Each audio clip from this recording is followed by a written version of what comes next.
It's a ring. It's 3 to 4 feet taller than reality. Its ropes are red, white, and blue. Its platform is blank, stretched canvas.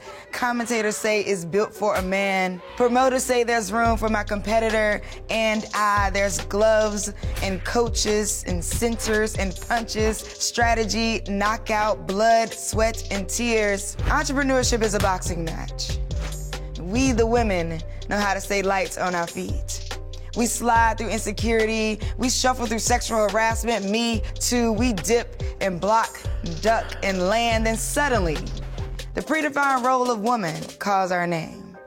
Wife, feminist, mother, grandma, cook, auntie, babysitter, nasty woman, pow, right in the kisser. I lose balance, fall.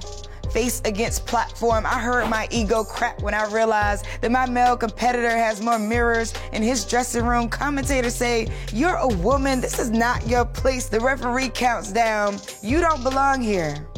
Stay down, he shouts. VCs fund people who look like them and I don't look like them. I didn't learn how to box in school. My parents are not boxers. Never learned how to coach or train. My life is just a corner. The referee shouts, 8, 7, 6. I breathe. This game is rigged. But I'm the only species on earth that can bleed for a month and not die. I am badass. Even if I bow out and get a corporate job, I would still make less than a man lording over my remains on this platform. 5, 4, 3. Get up, Shelly. Pin a Nike commercial to your memory. Remember that you don't get in where you fit in until you get in, because fitting in is about character and getting in is about access. You're already in the match. Get up. Bite the hand that feeds you. Burn the bridges you never want to cross again. You got this. Slide, duck, jab, land. And remember, entrepreneurship is a boxing match. And you know how to stay light on your feet.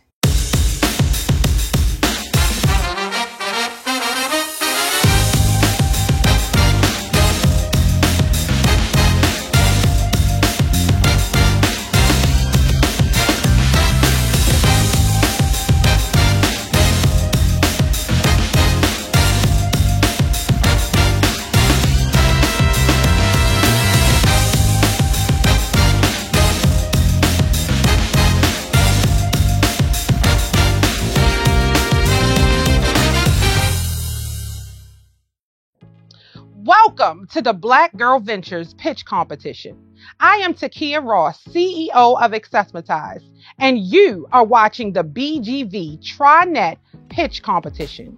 BGV Pitch is the largest pitch competition for Black and brown women founders in the world. We combine the premise of Shark Tank and Kickstarter to give you an opportunity to be a part of an entrepreneur's journey. The idea for BGV Pitch actually comes from Black history.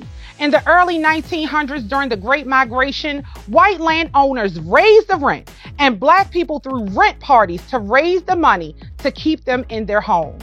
These were not just any parties. You had people like Langston Hughes, Fats Waller, and Duke Ellington helping with these events. Now here we are, our ancestors' wildest dreams, providing access to capital through engaging the community and entrepreneurship. Today, you will watch 7 awesome women pitch their business to a panel of champions who will ask questions to help you learn more about their companies. Each participant gets 3 minutes to pitch. The champions do not determine the winner. You do. You are the power. You will vote with your dollars for your favorite pitch at Raisify.co. That's RAISIFY.co. On top of the capital raised from your votes, the third place winner gets $2,000. Second place gets $6,000 and first place wins $10,000. So remember, you'll be voting at Raisify.co. That's RAISIFY.co. I am so excited to introduce you to tonight's champions. Our champions, of course, are from the Shelly Bell Show, the co-host. Yes, honey. So I have Shelly Omalade Bell, but what? You can call her Omi. Hey. Yes. We have Sherelle Duncan, and our guest champion is James Stovall, co-founder and CEO of Little Bird HR. Hey, everybody. Hey. Wow. We ready. We about to do this. Yeah. But before we do it, we got to give out this business. What is the best business advice you've ever received? Where I'm going. All right now, James. They pointed at you. Let's go. Come on. What you got? James Stovall, founder and CEO of Little Bird HR. Best business advice I've been ever given is do not take no for an answer. Always follow up and ask why they're saying no, so that even if ultimately you don't get the deal, you understand why they turned you down and you can get better for the next prospect. Oh, I like that.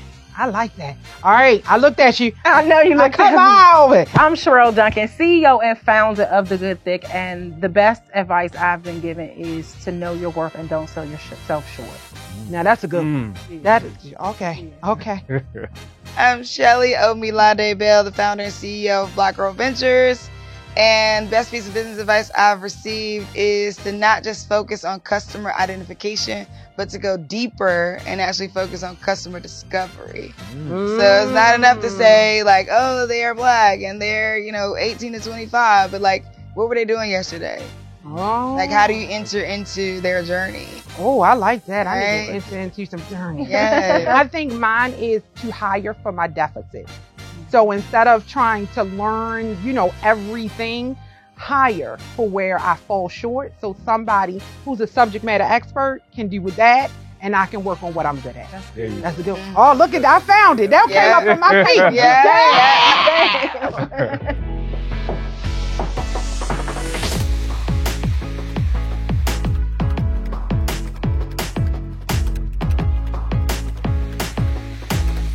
First up, we have Pinky Patel with the Snapback.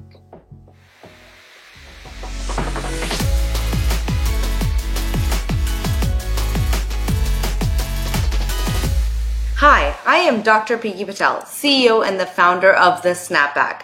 We have built the only all-in-one evidence-based postpartum app and community moms need. In pregnancy, there are ample resources, apps, and access to healthcare professionals. Someone is holding your hand daily until delivery.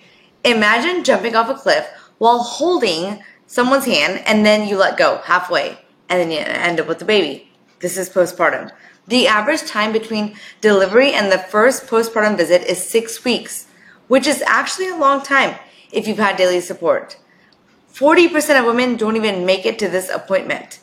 After 6 weeks of sedentary living and navigating one of the most profound physical and psychological shifts a woman can experience, we are cleared to resume activity. 9 months of creating life, readjusting organs cannot be solved in 15 minutes. 52% of maternal deaths happen postpartum. 95% of women experience some sort of physiological issue that impedes their quality of life postpartum. The Snapback app is an evidence-based tool that has been reviewed by gynecologists and physical therapists. The rehab techniques are specific to each mother's type of delivery. The app features articles that are provided, time-released, and we have weekly insights for mom and baby. Here's Karishma and me. I also hold a doctorate in pharmacy. I am certified as a pre- and post-natal fitness instructor and also a postpartum exercise instructor as well. And I was compelled to create a solution that would support every mother after me. I had my daughter in 2016, came up for air in 2017, and in 2018, I validated the market beyond me. It was important for me to validate this beyond myself. Here's the app. It exists in the Apple Store and also the Android store as well. Currently, the app has content for 3 months. We offer the app on a subscription basis on 3 tiers. 1 month for $30, 3 months for $75, and our other plan for 12 months for $240. Based on the feedback of our community, there is great interest in an effective stretch mark cream and postnatal vitamin. The cream has been sourced and it's ready to manufacture. 3.8 million babies were born in the US last year. This is going to rise. Based on a recent study, birthing moms spend an average of $3,100 in the first year postpartum. Our total addressable market includes postpartum moms with an average income of $40,000 or above. In 20 months of an entirely organic outreach, we generated over $65,000 of revenue. Our average conversion rate goes from free to paid to 15%. We started D2C, and we are now both D2C and B2B. We are exploring opportunities where the app is sold as a part of a benefit into companies that are maternal and wellness organizations that are provided to female employees, because the US offers the shortest maternity leave, and employers are looking to ensure they will offer this for their mothers. We are anchored in our community. Users spend an average of 15 minutes in the app daily, and they are extremely engaged in our social media communities. This is our competitor landscape. We offer a lot of features. All of our competitors offer individual features, but we combine all of them. Our public testimonials reflect positive experiences for not just first-time mothers, but second and third-time moms. These are available publicly in the app stores. We're raising seed funding to expand our team, expand the content to retain the user, and also optimize the tech component. Our growth is reflected in our 372% year-over-year increase from 2019 to 2020. We are not only capital efficient, we are recommended and have repeat mothers. The world creates tech for the future. It's time we create tech for moms who birth the future. Thank you so much. Woo! That was good, wasn't it? All right, here we go. So in the app, is there a way for the moms to connect with other moms, or is it information based? So it's also information based. We're the only app that has an anonymous community. So whenever I had my daughter, it was so important for me to create a landscape where we can talk to other moms without people knowing who I was. You know what I mean? So it's like over 166 countries, they all talk to each other. And the user interface is very like integrated to where they select like therapy, sex, this, that, like whatever you feel like you want to do, but no one will know who you are. Does that make sense? Yeah. So Pinky, first of all, I love the name Snapback. I actually like the problem that you're solving. It seems to me that there's a great need for this. I guess my only question and concern would be around, it seems to me that it's like a natural sort of internal churn, because it's a 3-month period or thereabouts, and naturally, the moms are going to go away, which is going to raise your cost of acquisition over time because you have to keep getting new customers. Tell me how you're addressing that problem. Absolutely. So I am still support, right? So I have literally run this company hands-on to understand my market and pain point. So they tell me every single day, they tell me, why does this app stop at 3 or 4 months? And I'm like, because I have to add resources. They want it to go for 12 to 18 months, and so do I. So we need to increase our lifetime value from 0 to 4 months or 6 months beyond that, because postpartum is forever. So in addition to the app, I've created a stretch mark cream, the postnatal vitamin, like just adding on layers for postpartum is important. But the fact that they have expressed the need of support beyond 3 to 6 months validates our market. One of the things I do really like is that you mentioned C-sections. I had 3 C-sections, and there's not a lot of support. There's no doula support really from the beginning. If you're having a C-section, there's not a lot of support for anybody that's had a C-section. It's like vaginal birth centered. And so I was just glad to see that part. But I think my question, what was interesting to me is that the only other apps that I've seen the price level that you're asking for is dating apps, to be honest. Like dating apps have that type of price structure where you're paying the $17.99, $200 a year. Like so I'm really curious about whether or not, like, how this can be a bigger scale play with a longer lifetime at 12 months, and not looking at just that as your revenue, but how can this be a data play? 100%. So we started D2C because I had no business making a business. Honestly, like Sarah Blakely type of situation right here. You know, it's like this compelled me to make one, right? So I left my 6-figure job to start this. And honestly, we started D2C. But now we're B2B, I feel like, because we launched our first 2 partnerships recently. We're part of Plug and Play as well now as a health cohort.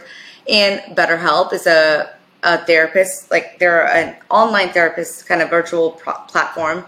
I feel like those integrations are very crucial for mothers, right? So it's like, yes, I'm expanding, but it's not just D2C. Now at this point, people are realizing, I think COVID did one thing. It exacerbated the fact that women need resources. And it's not just like, hey, here's your 12-week maternity leave or whatever. It's beyond that. So I feel like that helped us in a way, but we're supporting moms beyond the first few months, right? So Wait, so question on that. So was that price point for your B2B customers or for your B2C? that's for B2C. Oh, okay, got it. Yeah. Okay. For the whole B2B situation, we're like navigating that whole price point right now. But we're piloting right now with a few employers or TPAs, third-party administrators, who are making benefits packages for other employers like Zoom and Stripe and Twitch. Yeah. Thank you so much, Pinky. Of course. All right. What do you think? For me, if I were to join something like this, I would want a more intimate support system with an accountability chat. You want to see a real person that's actually going through the things that you're going through. There's so many people that can prey on like moms that are vulnerable and, and just not saying that happens, but for me, I would need like a person that I can actually see, you know what I mean? Or even know that it's a real person that went through the real process of being verified through the app for me. I think it's a great app. That's my only thing. Yeah. Yeah, you're touching on something that kind of came to mind, and that's the entity that she mentioned, BetterHelp, and there's Talkspace. There's a few other mental health providers. I think certainly there's the physical aspect, but there's a mental health component to this as well. And I wonder to what degree, just writing an article is going to solve that issue. I think sort of talking to a professional that can help you with the mental aspect, I think is kind of a bridge that she needs to figure out how she gets there, because I think that's a huge component of this postpartum depression from what I understand. Yeah, that's a good partnership piece. Yeah. Like her thinking about how she partners with those types of. I mean, this is one of those things that she started it. She was new. She'll learn. And I think this has the ability to scale big. She does need some more mentorship. I don't know if she thinks that though. I kind of got from her to she's like, I know this. I'm good. I kind of got that energy from her. So, she'll learn. She'll figure it out. I think that it's a great, moms need it. There'll be some kinks, hopefully not too much detriment before she figures out the real place that this fits. Thank you.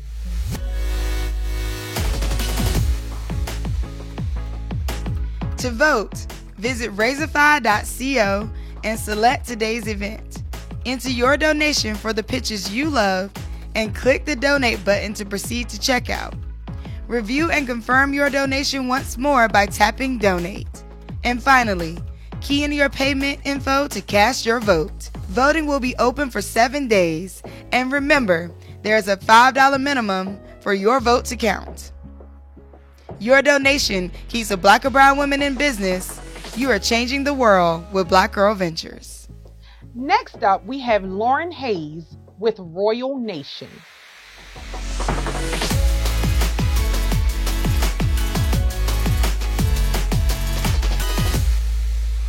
Imagine a world where all children believe in the power inside themselves to overcome, to persevere, to become anything. The problem is that is not the image for all children. Content options for minority children to authentically identify with are lacking. We don't have enough empowering narratives around the Black experience. Instead, we over-index on athletes as icons, and superheroes rarely look like us. When my 2 children reached ages where they developed opinions around what they wore, everything revolved around character identity. I grew up in fashion. My mom was an executive in the industry, and I began my modeling career with Ralph Lauren at the age of 4. My experience as a mom, coupled with my lifelong passion for fashion, fueled my desire to solve this problem. Welcome to Royal Nation, an epic saga told through streetwear. Let me introduce you to one of the children in our story. Meet McKinley. He's from a middle-class family in New York City. During a moment alone in the gym, he imagines himself making a shot that previously resulted in losing a game. But when he makes it, the ball doesn't come back through the hoop. Instead, a crown descends, and when he places it on his head, he's transported to Royal Nation. Royal Nation is a land within a secret universe where anything you can imagine can become reality. The kids in Royal Nation are diverse, and they all have their own unique stories of overcoming adversity. Kids are consumers of apparel, but only after they have an established allegiance to content. With other brands that are marketing to children, the characters are being celebrated independently of the child. By integrating elements of the narrative into the apparel and packaging itself, Royal Nation is creating archetypes, inspiring children to make a shift from idolizing their heroes to becoming them. Our unfair advantage in the market is that we will be the only content-first children's apparel brand. This team comes with decades of experience in fashion and entertainment. I've attended 2 historically Black institutions, I have my MBA, and I've been leading as an executive in customer experience for the majority of my professional career. We soft launched as a direct-to-consumer company in August. Bringing apparel to the market first was our lowest barrier to entry, which is why we led with that and coupled it with our feature film. Future state, we will be monetizing content, and producers have already reached out and expressed interest to partner in building out the storyline for TV and film. Our current strategy is to continue producing high-caliber short films oriented around product launches, continuing the saga. The children's wear apparel market is massive, but we've pared it down by placing a hyper-focus on non-white children between the ages of 4 and 14 in 11 of the country's most diverse areas. Our 5-year goal is to obtain 1% of this market. I've self-funded over $100,000 thus far, but now I'm looking for a strategic investor partner to further content creation and product development with a $450,000 ask. With the idea that kids buy apparel in response to their allegiance to content, we need cash to continue to create content that will drive the narrative forward. This is not just a clothing brand. Royal Nation is a mission. It is helping shape the impressionable minds of children to reach new heights, to dream, and to manifest what they imagine. Join us in unlocking the power in their imaginations. Thank you. Thank you so much. All right, champions. Let's go. That was such a great pitch. It was. That was wasn't such it? a great pitch. I mean, it was seamless, it was clear. I have revenue questions.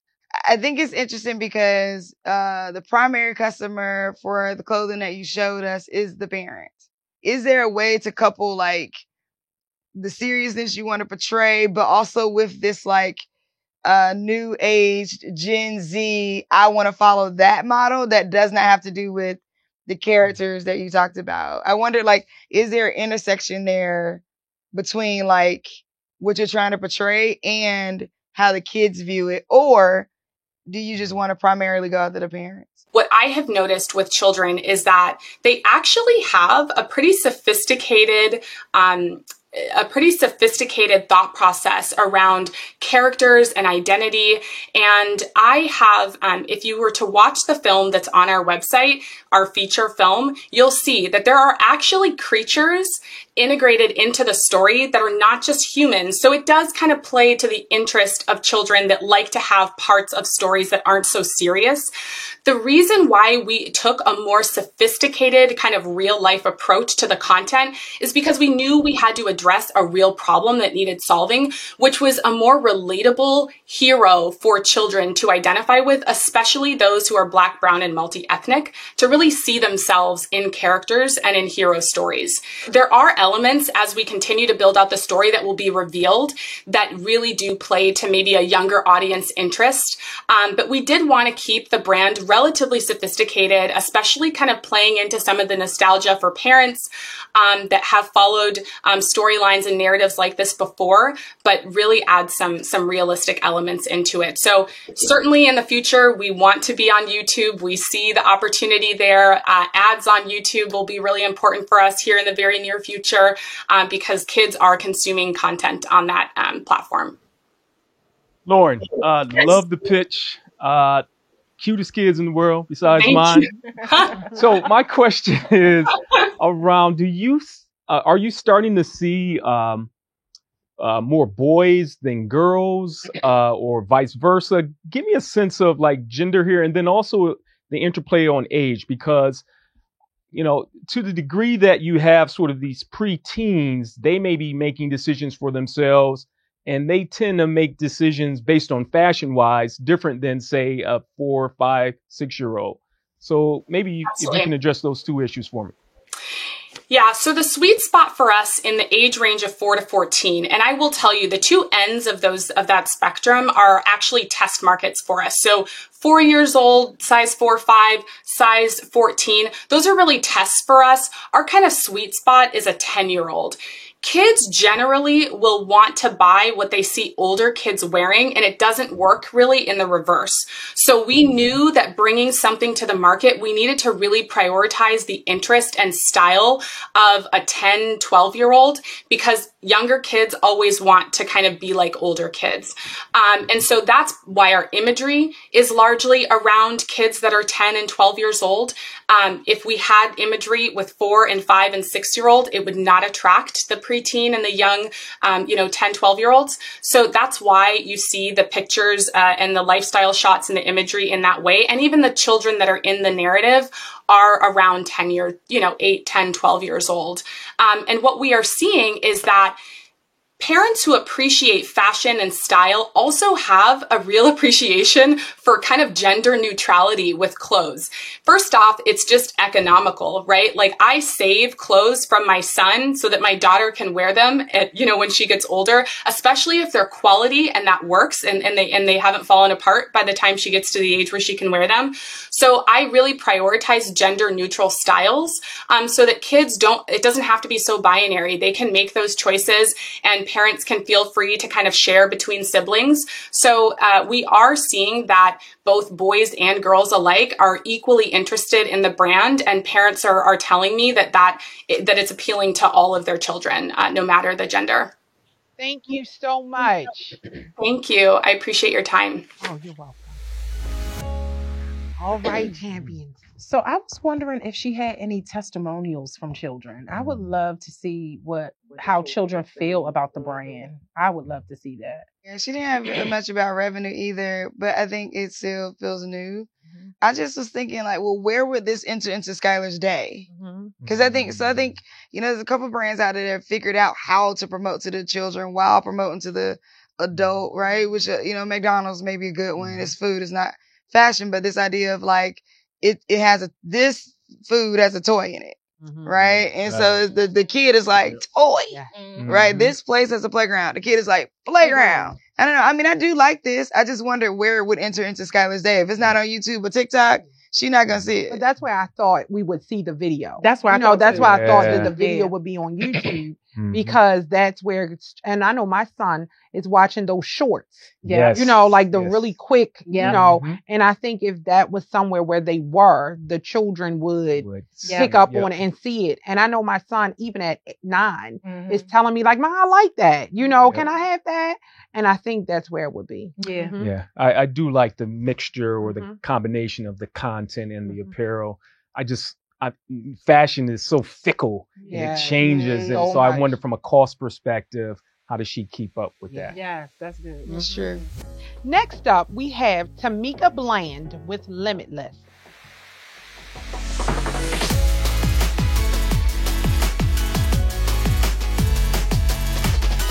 Hi, I'm Tamika Bland with Limitless. At Limitless, we are nurturing customer success and business growth through meaningful delivery.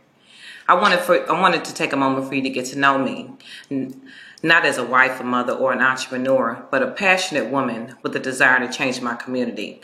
I grew up in West Louisville, so I'm all too familiar with the household that lived in a food desert.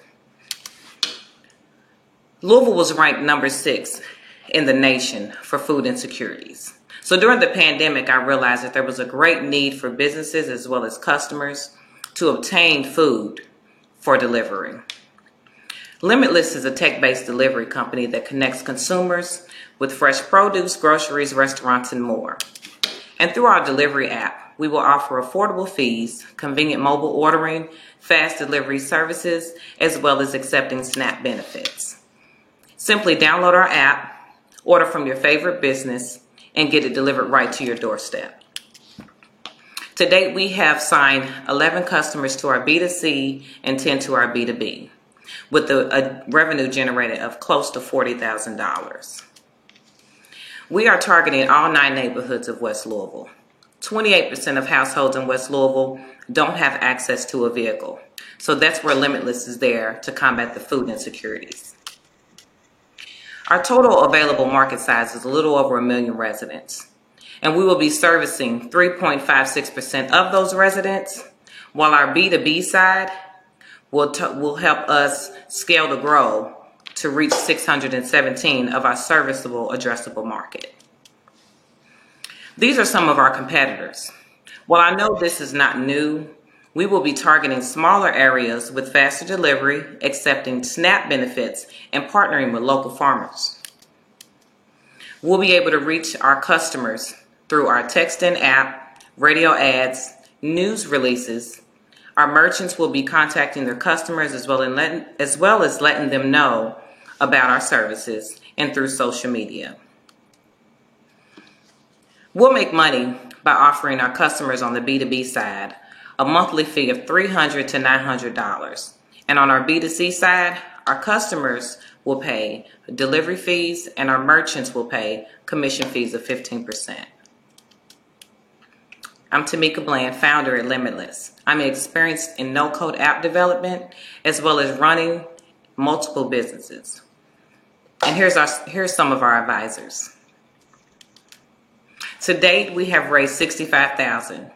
We're asking for $350,000 for marketing, payroll, salaries, and operating expenses. Our app pilot began in April. Next month, we will be launching the beta phase of our app. I'm so excited. And by 2023, we should have reached our growth phase of $3.5 million. Thank you, and take a look at our testimonials while I answer questions. Thank you, Tamika. Thank you. All right.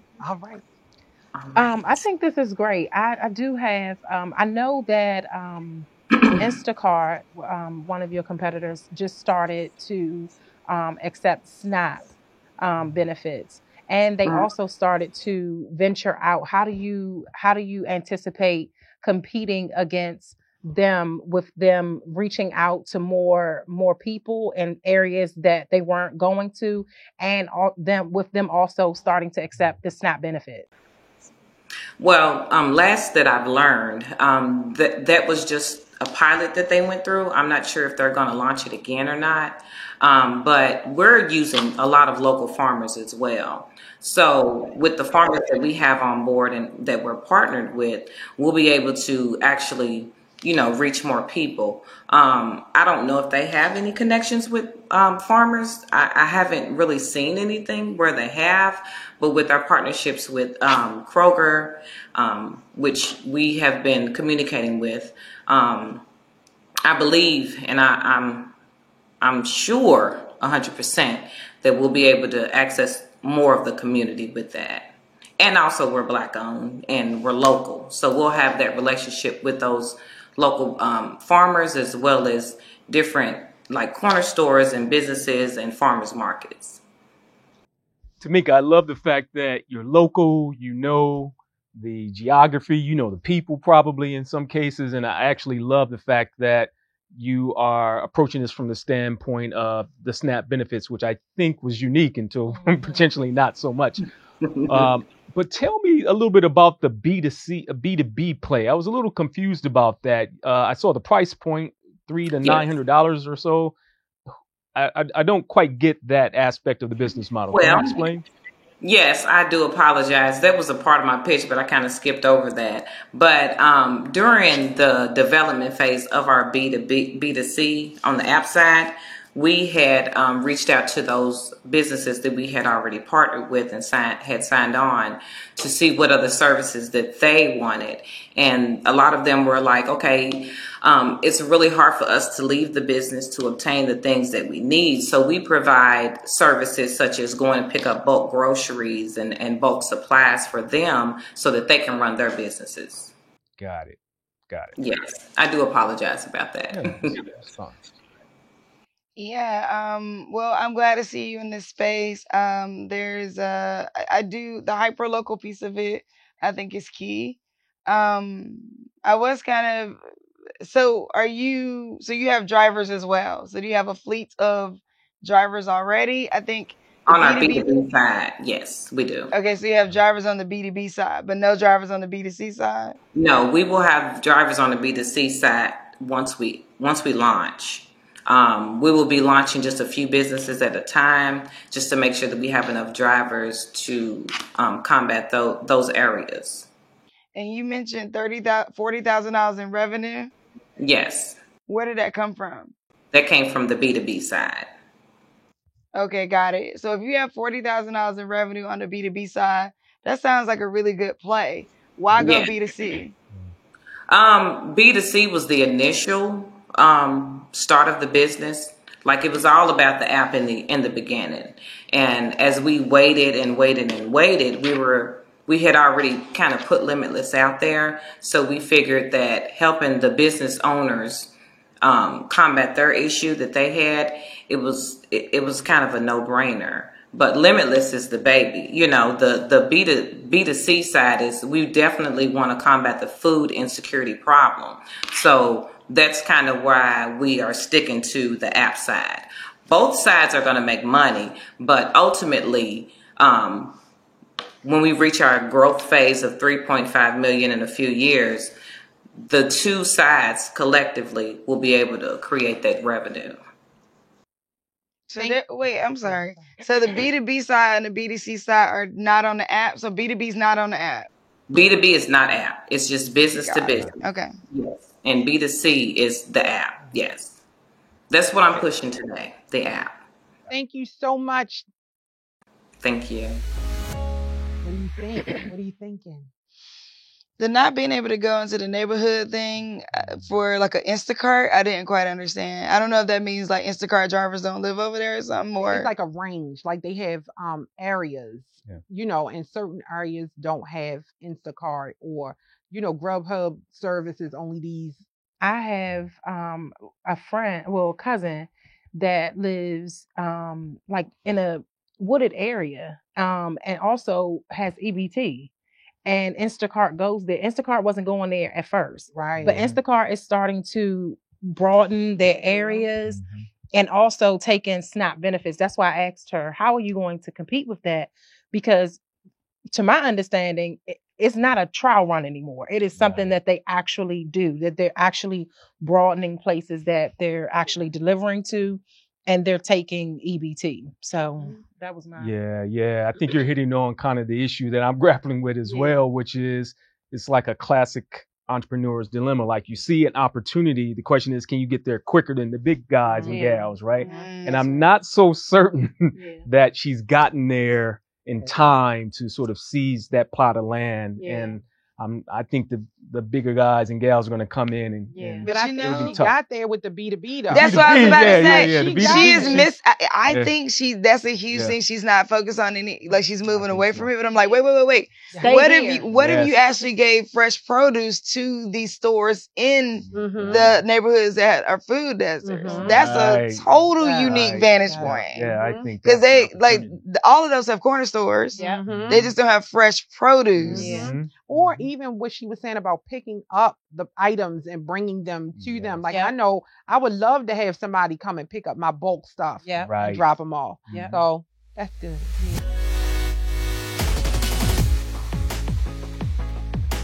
To vote, visit Razorfy.co and select today's event. Enter your donation for the pitches you love and click the donate button to proceed to checkout. Review and confirm your donation once more by tapping donate. And finally, key in your payment info to cast your vote. Voting will be open for 7 days. And remember, there's a $5 minimum for your vote to count. Your donation keeps a Black or brown woman in business. You are changing the world with Black Girl Ventures. Next up, we have Tiffany Townsend with Ship Black.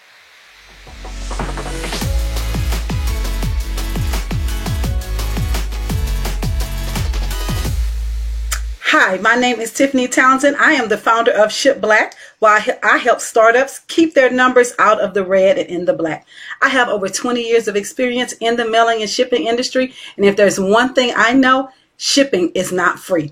And so many startup business owners don't know how that matrix matter, that dim weight matter, and they actually have to structure their revenue so that it can absorb the shipping costs.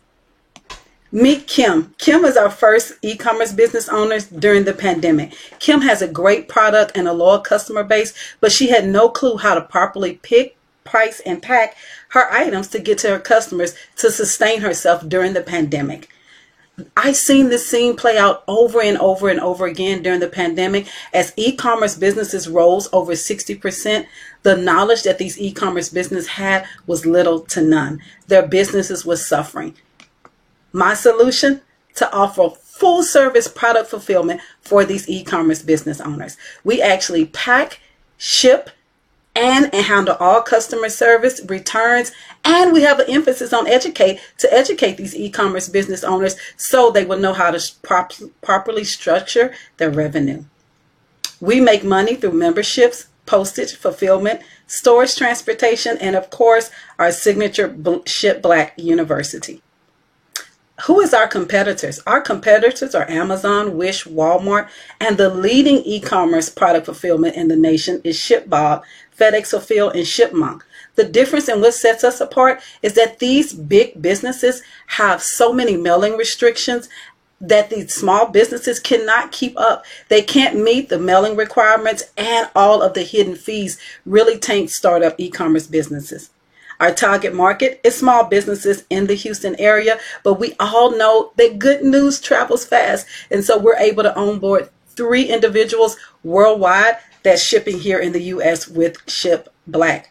Our traction so far, over $75,000 in revenue, 35,000 packages has been shipped. I've helped over 20 founders here in the pandemic year to date by providing postage, fulfillment, storage, and consultation. Our ask today is $750,000 for 7% of our business. We really want to focus on warehouse, machinery, operations, app development, and marketing. Our app and marketplace will really set us apart from the competition with our Ship Black Local, where we have a collaboration between brick and mortars and e-commerce to get them more visibility and more sales. Our team, we have at least 100 years of experience with our team. And that guy in the middle, that's my son, Jacory. He was diagnosed with autism at the age 3. And our goal is to create jobs for individuals in the community that's on the autism spectrum to give them a safe place to work. Our vision at the end is to help small businesses thrive during this digital age and rapid growth. We will make Ship happen. Thank you. I love it. Make Ship happen. I love that. Yes. All right. Here come the champions. What you got? I just wanted to say that this is really good. This gave me it gave me the feel goods. I'm happy to see something like this. I'm also happy about the job opportunities for people like your son that people may overlook that can do the job, and that made me feel really good. So congratulations on that. Yeah, kudos to you on solving this critical problem. I love it when founders actually know the business, and it sounds like you and your entire team really know the shipping business. So I think that puts you definitely ahead of the game in terms of succeeding. Here's my question, though. How do you, in terms of your current revenue, what's the breakdown of that mix, right? I'm trying to understand between the shipping university and then postage and whatever, the breakdown. What's really driving that revenue number thus far? Well, the major revenue for us is actually the shipping of the items. We charge per item order, per order shipped. So we make revenue off of that. Also off of storage and warehouse. The items come straight from the manufacturer to us. There's a cost for us to store it and actually do the packing and shipping. And the consultation in the Ship Black University is to educate our clients so that they will be able to increase their sales. The fact that we want to take this from them to allow them to scale and really focus on their business while we focus on their products and making sure they have a high return customer and lifetime customer rate by actually us taking care of this for them and letting the professionals take care of it. So that's how we make money. As long as our customers are operating great, we're operating great at a high capacity, and also educating them that Ship Black University is so important for these companies to survive with the education piece. Thank you so much. I'm glad to see a woman in this space. I think that's one of the things that I've been seeing is like, you know, just different businesses that are popping up now coming through BGV. I'm like, I'm so glad to see a woman, first of all, in this space. Because this like shipping and logistics is a moneymaker. And it's great.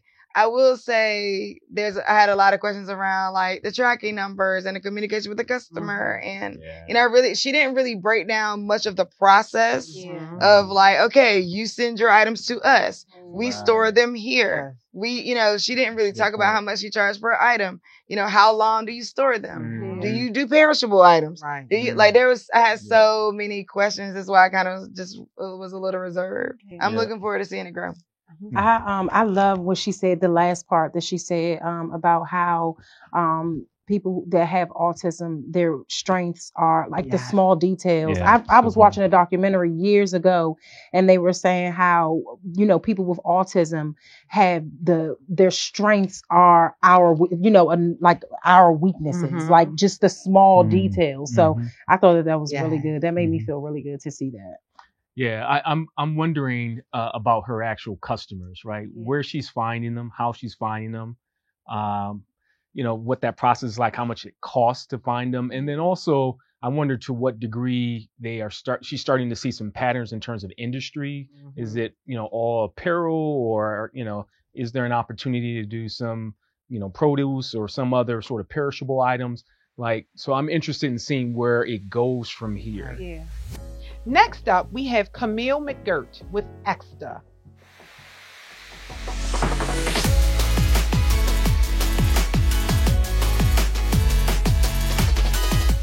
Hi, we are Team Exta, and Exta stands for Excelling Through Adversity, and we are on a mission to become the #1 mental health resource within athletics because athletes need therapy too. While playing NCAA Division I basketball, I suffered from 2 injuries requiring surgical repair. This ultimately resulted in non-renewal of my scholarship and left my world instantaneously shattered. I had literally invested blood, sweat, and tears into basketball, and it had become my entire identity. After the tables were turned, I was depressed and felt like a failure. At that time, I needed someone who deeply understood the many layers of my transition out of sports, and I needed someone who could help me navigate that trauma. All athletes have suffered from hard times, whether it be an injury, reduced playing time, having issues with a coach, or just feeling pressure from the demands of trying to handle it all. Also, we've heard about the striking mental health journeys of Naomi Osaka, Simone Biles, Serena Williams, and countless other athletes who are pushing the conversation of mental health to the forefront of sports and media. Well, now is our time. We must change the game, and Exta is the solution. I needed Exta when I lost my scholarship, and so many athletes are in need of it right now. Exta is a web-based tool that provides athletes with easy, private, and affordable access to licensed mental health clinicians and mental performance coaches who deeply understand the importance of sport to athletes. We are in the first phase of MVP development, and Exta will fully launch in July 2022. The chief medical officer of the NCAA recently noted that mental health is the single most important health and safety issue facing student athletes today. 23% of college athletes reach clinical levels of depressive symptoms, but only 10% of athletes experiencing psychological issues actually reach out and seek mental help. there is a loud market need for EXTA. 1, to reduce stigma, and 2, to improve accessibility. There are over 1,400 NCAA institutions, and less than 15% have a mental health clinician on staff for their athletic program. If we capture even a small part of this $77.6 billion industry, we will become a multi-million-dollar company. EXTA's most potent differentiating factors include our niche community, the EXTA certification, and our intentionality in relation to ensuring that our clinical, coach, and cultural representation is in alignment with the breadth of diversity consistent with athletes in the NCAA and all over the country. EXTA's revenue drivers will largely stem from our B2B model with NCAA institutions, sports leagues, clubs, conferences, and other enterprise partnerships who truly value tailored service provision. So far, we've raised funding as a Rock Accelerator team at HBS, and we have recently been selected as a Harvard Law School entrepreneurship project team. Lastly, we have deep connections in the athletic realm, and we are currently in discussion with 2 schools for our pilot. Our team is an integration of current and former athletes from the NFL to the NCAA. Right now, we are raising a round of $150,000. We will use the funding to propel our brand awareness and to invest in digital infrastructure, organizational capacity, and data privacy mechanisms. Please support us as we become the #1 source for athletes who are seeking mental health services to excel through their adversity. Thank you. Thank you, Camille. Okay, here we go. We about to do it. I'm on champions. They ready for you, Camille. All right. James. Camille, I love this idea. I think it's so timely.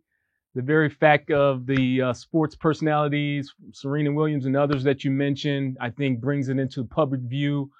My question is around sort of your go-to-market strategy. You mentioned going after the NCAA as a critical strategy.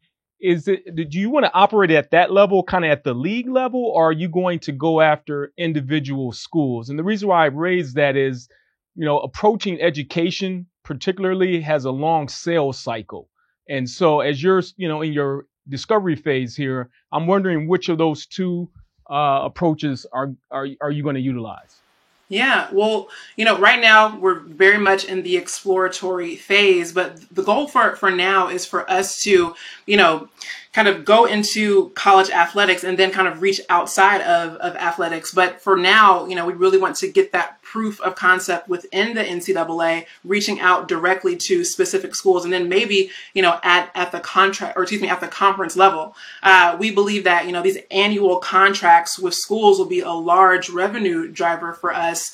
And, once we fully design and implement this model at the college and university level, we will have the data that we can use to kind of go down to high schools and club leagues and amateur sports and, say this really works. X school that's recruiting your athlete uses us, and you should too. And then we'll be able to go up to professional teams. And, we'll have the data that denotes our efficacy and impact. So we believe that starting, with this credible stream, essentially going directly to NCAA institutions where there is a need, then we'll have a lot of momentum to be able to expand and scale from there, maybe at the conference level, but also going down to high schools and then up to professional leagues. You have all the makings of success. I mean, you're connected to Harvard. You're an athlete connected to other athletes. I can see this growing. I think this is awesome. I think that, navigating the networking piece, getting that, continuing to grow that networking tight, who you're connected to is going to be key to making this pop. Absolutely.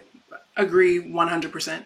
And there's also this level of, trying to reduce stigma as well. And so, we want to be able to, potentially partner with some of these heavy hitters, the best athletes in the world, the LeBron Jameses and Serena Williams and Cristiano Ronaldo's of the world, who can really help to drive home those messages to help us reduce that stigma as well. So absolutely agreed on the connections. Thank you so much. Thank you.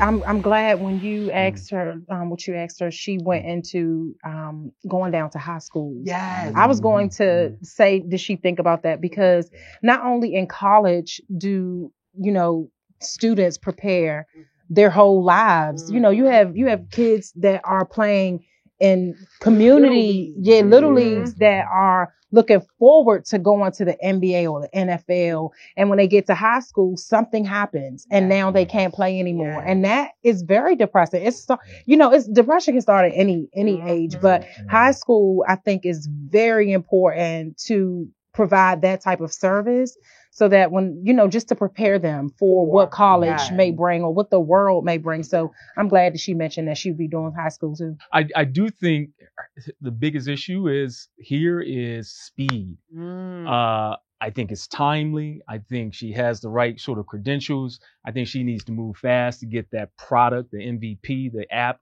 quickly, because you think about Talkspace, Better Health, those other big mental health providers are already out there. They're in the marketplace. It would be very easy for them to segue into sports. That's one thing. The other thing is, to whatever degree she can get experts that actually have played professionally or played sports in college or high school, I think that would be a big differentiator to say, hey, not only do our folks have the requisite, degrees, whatever, in terms of mental health, but they also are former athletes. So I think that's an interesting play for her as well. But see, here's the thing. Like, this is one of those things where, like, and I want to share this just because it's one of those, like, things that I think is like a secret, not secret, but like a kind of like not said often thing, is that for real, like, this ain't got to be that organic if she get the right champions. But to your point, the Talkspace and the BetterHelp, if they don't get a LeBron James or somebody like that, they won't, because athletes got a pact. It's like you could give therapy, but you don't get athlete therapy. You don't get that athletic mindset. And so if she get to a person that's like, nah, we rocking with this. That's right. That's it. She out of here. She going up. Yeah.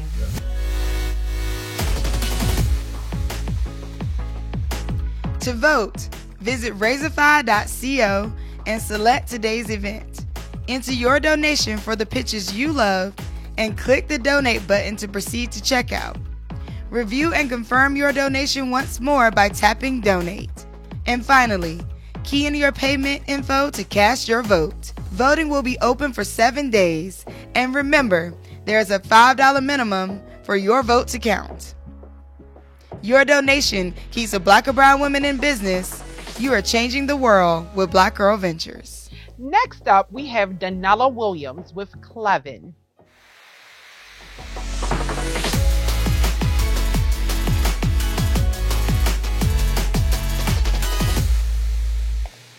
Hi, I'm Danella Williams, CEO and co-founder of Clevin, Your Clearance Heaven, the first clearance fashion search platform by women for women. I was a lawyer with a 6-figure salary, but also plenty of expenses, mostly my wardrobe. I needed nice clothes for work, court, and countless events. But how was I going to afford that on top of student loans, saving for a house, and life experiences? I shopped clearance, but the clearance shopping experience left me kind of frustrated. Off-price retailers had messy racks and limited stock. Google searches displayed endless products from sometimes untrustworthy sources. And fashion marketplaces would lure you in with sales, but then try to get you to buy full-price products. Renting wasn't an option because I like to wear my favorites more than once, and I wasn't picking up another monthly bill. So how does a shopper like me find plenty of great fashion on clearance without the headaches? The solution is Clevin, created by frugal women for frugal women, or as we like to call us, bargain forward fashionistas, BFFs for short. Our BFFs will love Clevin because by aggregating the clearance racks from hundreds of retailers from fast fashion to luxury in one place, Clevin will have the lowest prices and the largest selection of products in her size from trusted retailers, and she won't be bombarded by full-priced suggestions. But best of all, she can still use money-saving features like coupons and discount codes to save even more. Our BFFs are women in their 20s through 40s, stylish and have discretionary income, yet are smart about their finances. Fashion is the highest revenue generating e-commerce vertical, and our BFFs account for $29 billion in online fashion spend. An average 6% affiliate commission gives Clevin a $1 billion market opportunity. That's not to mention revenue from premium subscriptions and advertising. Not only are our BFFs excited for Clevin, retailers also want in. We already have partnerships with retail giants like Neiman Marcus and Ann Taylor. A Dutch company called Otrium is the only other company exclusively aggregating clearance online, and it's proven to be big business. In 2020, Otrium was the #1 tech company in the Netherlands with a growth rate of over 11,000%. We have a chance to replicate and surpass that success here in the second largest fashion retail market in the world. Because unlike Otrium, we are women-focused, women-led, and US bred. And our team is perfect to do just that. Chanel is a Fortune 10 marketing exec with years of experience in fashion retail management. Donald has already scaled and sold a tech company. And I'm a lawyer with years of experience in customer service, direct marketing, and as a former All-Star Legends Football League player, I know how to tackle the competition. We're seeking $500,000 pre-seed and are looking for investors with a passion for fashion and saving women money. Our vision is simple. If you can find it on clearance, you can find it on Clevin. Thank you. Okay, so you're going to, because you got to help me really understand. So this is an app, and you go on the app, and I just search. I'm looking for dresses. Tell me the life. Tell me how I'm a BFF. Tell me what I need to do to purchase. Sure. Okay, so you can go on shopclevin.com, and then we have a prominent search bar at the top. You search for, so a lot of times people are thinking, like I get calls now, oh, I need a white dress for this white party that's coming up. I'm like, oh, wait, we're not live yet, so no. But you'll be able to go search for that white dress, and then your results will pop up, and the results will be from all kinds of stores. Now, the really cool thing about Clevin is you'll also be able to narrow those results by categories. Say if you like fast fashion, luxury, department stores, you can narrow those results down so you're only seeing products that are relevant to you. And then once you find the product that you want, click on it. It'll send you over to, say it was Macy's. It'll send you over to Macy's.com. And that's the way that you're still able to use those coupons and discount codes as well. So you'll check out with them. Okay. I love a good aggregator. That's what I'm saying. So let me tell you, I think that not enough Black and brown people are in the aggregation space. So not enough Black and brown people, not enough women. Not enough. So true. So I love the aggregation part of this. I saw clearly where you're going to make your capital. You mentioned it. You're not live yet. So what's your go-to-market strategy? Our go-to-market strategy is at the end of this month, actually. We just onboarded our CTO, Donald Chisholm, at the end of July this year. So he's the one working on our tech portion. As soon as that's done, which should be the end of this month, we'll start our testing. We already have about 150 potential customers signed up for testing for our beta. Once we're done with that, we'll go through the holiday season and then do an official launch in Q1 of 2022. Yeah. So you just touched on the piece for me is sort of how do you acquire customers, right? So I'm married to a woman who is right in your sweet spot, but how will she find you? So we'll have a two-pronged marketing approach, and that's going to be in person and online. Both will start with Florida. Florida, because it's large, it is one of the only states that is largely open right now. And we want to bring in brand awareness. So the in-person aspect is really important for us. And I've done direct marketing for companies like Red Bull and Bang Energy. So that's my sweet spot. And then we'll have online. And we'll still focus on the Florida market, but also with SEO being clearance, because there's not a big fight for clearance in SEO right now. And then once we hit those Florida persons, Florida is a transient state. So most people have relatives and friends all over the country. So once we touch them, the word of mouth starts to spread out. All right. Thank you so much. Ooh. You see how excited I got. I fixed my clothes and everything. Ready to download it I was getting ready so I could get my clearance site. You want to be a BFF right now. Right now. I already am. You want to be a part of the beta? Y'all don't even know. I want to be in the beta. Yeah, That's me. I think, it's funny because I do the let's look online for a coupon. My mom is like that. Oh my gosh, she has her number signed up with everywhere. She can get whatever bucks they giving out. She is on it and shopping there. Okay. So I think that this is really, really interesting, and it's clearance and not a big fight for clearance. I love that she said that. Yeah, I was actually kind of sad that she just mentioned she gonna, starting with Florida. I'm like, wait a minute, I shop too. That's what I said. I saw the You said, I just kind of was like, well, dang. So is it rolling out everywhere? I just feel like you should call your Florida friends. Call He your was friends saying in Florida. direct marketing to Florida residents. That's what Yeah. I took from that. Because I hear you. But clearance is tricky, Yeah. right? Because it's like clearance is sort of local. Right. Mhm. And So- what happens, they're not wearing winter coats in Florida. So like you miss out on that market. It's a little tricky on the Florida. I agree with you. And that kind of threw me off as well. Yeah. That's all right. I'm going to Florida. Yeah. I'm in Florida. Next up, we have Deandra Brown with Joanne Vernay.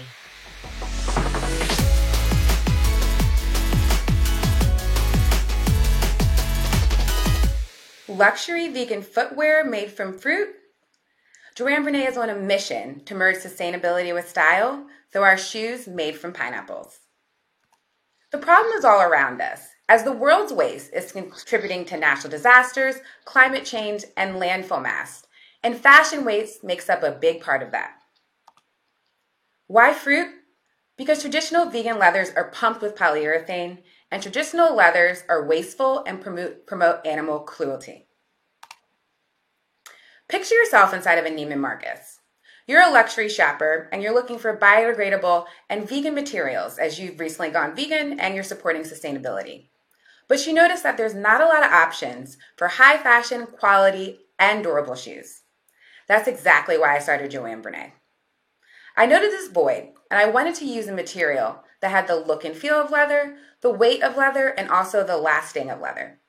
We were approved to use Pingatex, and after 1 year of a grueling search, Joanne Vernay was launched in November 2020.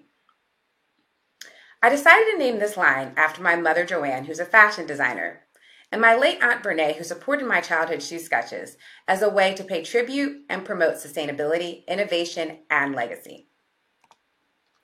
All of our shoes are designed in-house by me and handmade in Italy, which is known for utmost quality for footwear, using PETA-approved materials like Pingatex, which is harvested from the thickest part of the fruit and then made into an 80% biodegradable fabric. We are offering the Mel Heel from our Premier collection in 3 delicious colorways: paprika, mulberry, and cognac. We retail for $4.98 and we're available with split payments through Klarna because we believe that luxury should be accessible. We plan to grow in 1 year, a little over tenfold, to include wholesale, retail, and new styles. We're looking to capture a little bit less than 1% of the target market, which is $391 billion combined. It will be growing by 16% in just 6 years. Our customer, Victoria Leah, is responding to a scarcity and luxury model. We've been supported so humbly by a lot of brands, and we received $10,000 from Harlem's Fashion Row to go into production during the pandemic. We have a few competitors, but Joanne Vernay is the only one to check all 3 boxes. We have a small team consisting of me and an intern, taking counsel from the founder of the Lip Bar and investments from a member of Amazon. We're seeking a little less than $200,000, putting 50% of that into production because we know our customers need variety. Here's a sneak peek of that variety. We'll also be going into handbags and accessories and expanding into using cacti. I hope that I've convinced you to join my mission to merge sustainability with style through Joanne Vernay. Thank you. Thank you so much. Listen, I'm about to be prancing. She said pineapple. She said pineapples. Hey, I'm on it. Okay. All right. Let me focus. You're welcome. Champions. Do you have the number of, you said you started in 2020, right? Yes. Do you have the number of shoes that you've sold since then? I know you gave the revenue, but do you have the number of shoes you've sold?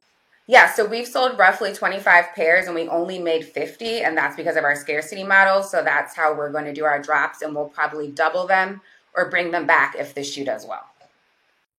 Got it. So I know just a little bit about women's fashion, and I know that the shoe business is a tough one in as much as, you have all these different sizes, right? And, most women wear between a 7 and a 9 or something like that, or 10. 10. But yeah, 10. So like the inventory becomes an issue. I'm getting myself in trouble. Don't leave it. That's what I said. You was All right, trying. You was getting I'm on there. thin ice. Here's my question. My question is, you mentioned handbags, and instinctively that sort of spoke to me because that's one size fits all, and I'm thinking money, unit economics, that might be a pathway. Have you thought, are you beyond just thinking about it, but tell us when you're planning to introduce handbags? So we're planning to introduce handbags next season with our spring, summer 2022 styles as a test, just to see how it does. And then we'll do a full launch for our fall, winter 2022. And just to your point, it's a lower barrier to entry. It's less projection and planning. So we think it'd be a great complement to the shoe. Plus we've gotten call outs from our customers to give them handbags. So I love this. I think the scarcity model is an interesting model. And I think it, in this instance, it could be interesting. I think that the price point, the price point feels low for scarcity to me a bit for a luxury shoe and a scarcity model with a drop. Feels like the best bang for your buck would have been somewhere close to $1,000 to $1,500 for the shoes.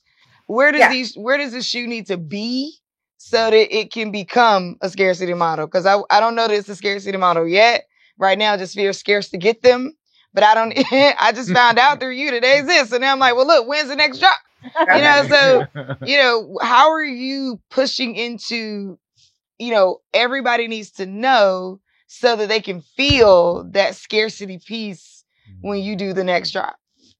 Definitely. And thank you for that question. So we've been using social media right now as our biggest driver just to tell our story and really let people know about Joanne Bernay and why it's important. And then we're planning on going into brick and mortar. So we want to have wholesale POs with Neiman Marcus, which I also used to work for them. And also Nordstrom or Saks Fifth Avenue, because we know that'll increase our footprint and really get the word out there that we're here to stay. And then we'll continue doing the drops in limited quantities. All right. Thank you so much. Thank you. What you thinking? Because I'm ready. I wanted to go get a pair. I did too. But then I was like, is it scarcity because we can't afford enough pair? Or is it scarcity because it's going to continue to be a drop? Or do you need more investment? I was wondering, can you only produce a certain amount of certain amount? And I think I do think the scarcity model works, depending on what it is. But for shoes, how do you get people to not forget that they're there? If it's not some type of exclusive thing in shoes, like sneakers. Right? Like you want these exclusive kinds of sneakers. So when they drop, you're looking everywhere. And then you got the resellers and you got but it's because it's a specific look, feel of the sneaker, Yeah, you're touching on something I'm struggling with is the buyer more focused on the fashion? Like, oh, these are really, really cute shoes, or they're more, are they focused on the fact that they're vegan or whatever? This is a question I'd like to know more about, because I think, it depending on the answer to that question, that drives sort of where you want to go in terms of your audience and the various channels you want to be approaching. I know I would want them because they're cute. Yep. They're vegan. Them being vegan is just like a plus. Right. But they're also a different shoe. And I love a chunky heel because, like with my build, a chunky heel just feels better for me. And so that's why I will buy them. Them being vegan is cool, but that wouldn't be my driving force. Yeah, I think that's a good point. The model, the whether you want them because they're fashionable or because they're environmentally friendly. Right.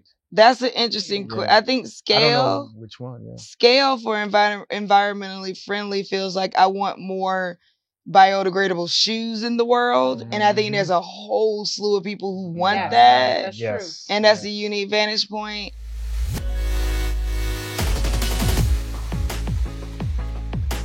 To vote, visit Razorfy.co and select today's event. Enter your donation for the pitches you love and click the donate button to proceed to checkout. Review and confirm your donation once more by tapping donate. And finally, key in your payment info to cast your vote. Voting will be open for 7 days. And remember, there is a $5 minimum for your vote to count. Your donation keeps a Black or brown women in business. You are changing the world with Black Girl Ventures. Okay, champions, give me your final thoughts. We had some amazing founders. Tell me what you think. I just want to say congratulations to all of the founders that pitched. Thank you for coming with your A game. Thank you for all of the ideas and the new businesses that we don't see. I'm very proud to see that. I cannot wait to see them take off. Good luck. I just can't wait. I'm honored to even be here to even see them pitch to me. So, yeah. Yeah, no, I echo all of that. I really do see a lot of potential. Yeah. There was great energy. I love the fact that many of these founders are experienced in their particular markets that they're going after. So they give me a great deal of confidence that they're going to succeed. I think some of the businesses are a little bit further down the line or a little bit closer. But even the ones that are pre-launch, I think the ideas are very compelling and worthy of investment. So I'm all in on all of them and excited about where they go. So good. On me? Listen, I mean, the more I do this, the more impressed I am with the founders that we get to work with and get the honor of being a part of their journey. I know founders that we saw 2 years ago who now are just like going up, and I think that, for all the founders out there, if in the beginning you're early and you go and pitch, or you're, still trying to figure it out and you go and pitch, when you keep at it, another year or two, can't nobody tell you nothing. You're going to be at another level. So I'm thinking, like, what do we have at BGV? What are our resources? Where can we connect them? Like, what retailers can we connect some of them to? What mentorship and things like that? Because I think they're ready. Mm-hmm. Yeah. I think you said something and it really excited me. I'm excited to see so many founders in spaces that we haven't seen, women and Black women, and that was just amazing, shipping, and I'm like, hey, what you doing over here? Pineapple shoes. Like, imagine that the shipping app gets plugged into Shopify. She going up. Yeah. We're gonna be like, everybody go use that. Thank you for tuning in to the BGV Pitch Competition. I want to thank our sponsor, TriNet. Thank you to all the founders and our amazing champions. You can follow us on Instagram at Black Girl Ventures and Twitter at BGirl Ventures. Visit blackgirlventures.org to get more information. Once again, thanks for tuning in. Be sure to vote with your dollars at Raisify.co. That's RAISIFY.co. We'll see you soon.